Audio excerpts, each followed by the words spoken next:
last gig. Why? I don't want my kids to be around this.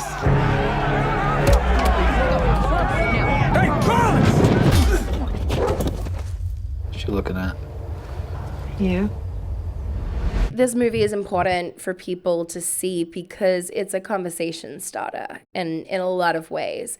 I think it broaches a lot of questions, and I think that there isn't really a right answer to any of them, honestly, but I think that it definitely makes you think. And for me, what it really did was I was thinking about society and these people in society and how we change that. Like, how do we erase the hate? Like, how is it possible? And honestly, the only thing I could think of was education.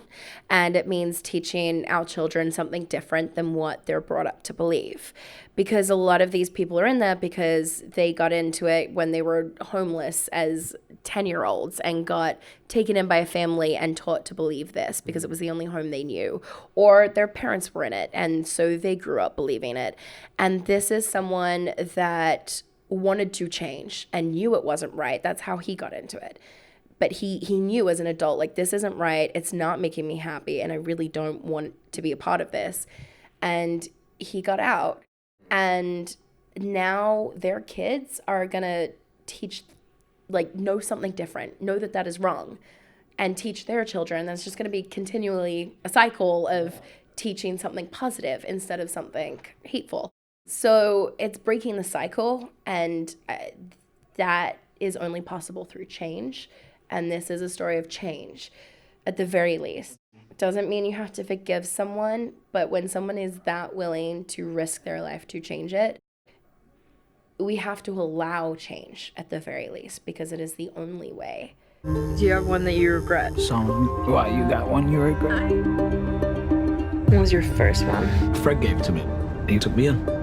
I owe him. I think real family don't make you owe shit. Honestly, you read the script and you're like, oh yeah, I want to do this. And then it comes to actually figuring out this character, and it's a whole other situation. It was difficult to figure out how to play Julie. It was definitely a learning curve for me.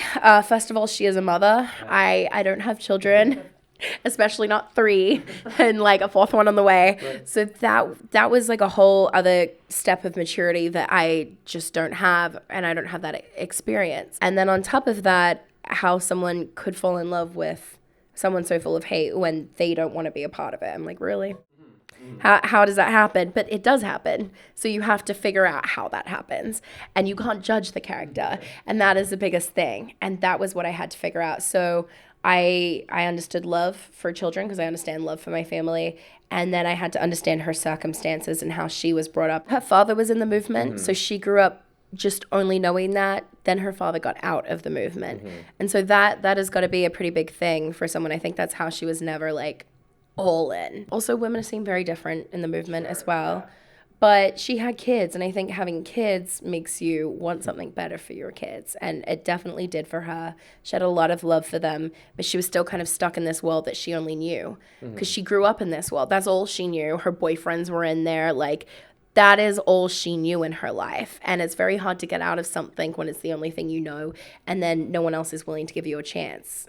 And the only people that are the people in that life that you're trying to escape from. And it's this horrible cycle that I don't think she could quite figure out. And when she meets Bryon, she sees a good in him that she had in herself and wanting to break away.